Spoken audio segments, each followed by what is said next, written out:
माझं नाव आचार्य शिवाजी पवार आहे। माझ्या शाळेचं नाव जिल्हा परिषद माध्यमिक शाळा पानकनेर आहे।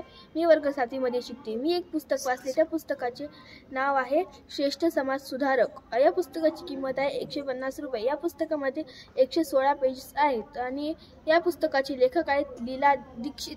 या पुस्तकाचे प्रकाशन आहेत मधुर प्रकाशन।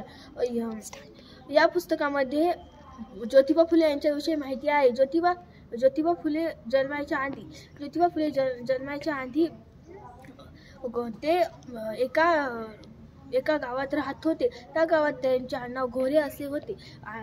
ते काही कारणामुळे पुण्याला गेले होते।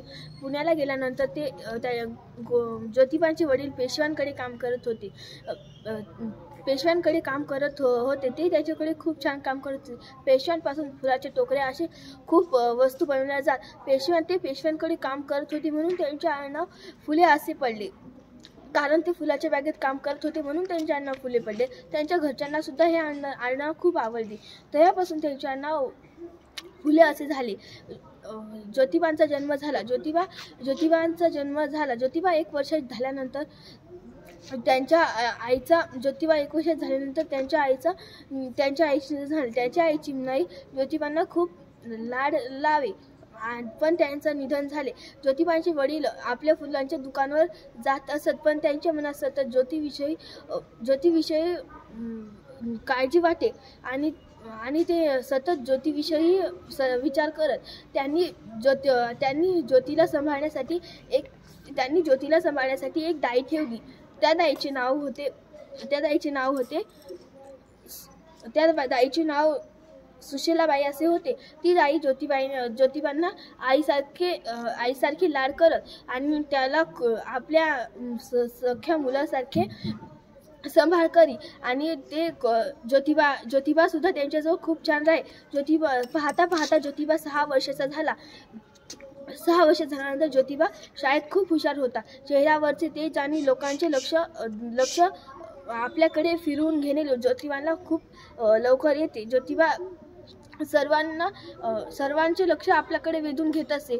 ज्योतिबाचे शिक्षण प्राथमिक शाळेत झाले।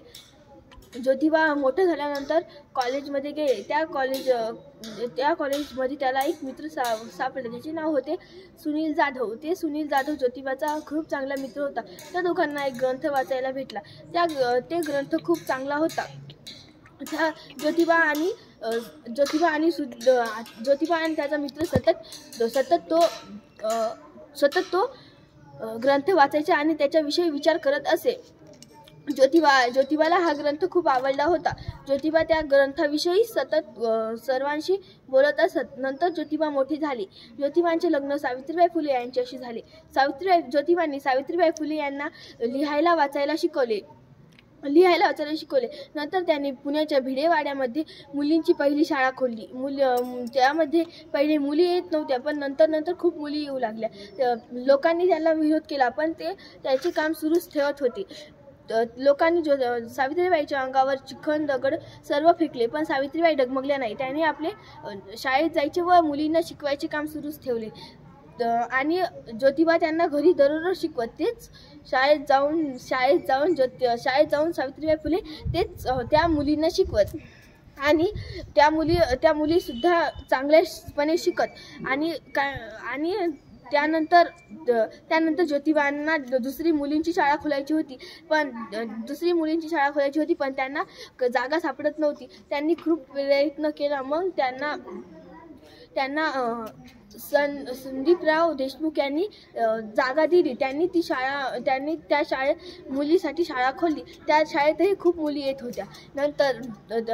नंतर सरकारी शाळेमध्ये मुली जात होते। मुलांना त्या शाळेत जा वाटत नसे। मुलांना ते त्या शाळेत चांगले शिकवत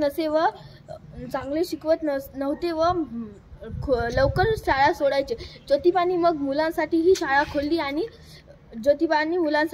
खोलली व वाचनालय खोलले। वाचनालयामध्ये कोणी केव्हाही जाऊ शकत होते। धन्यवाद।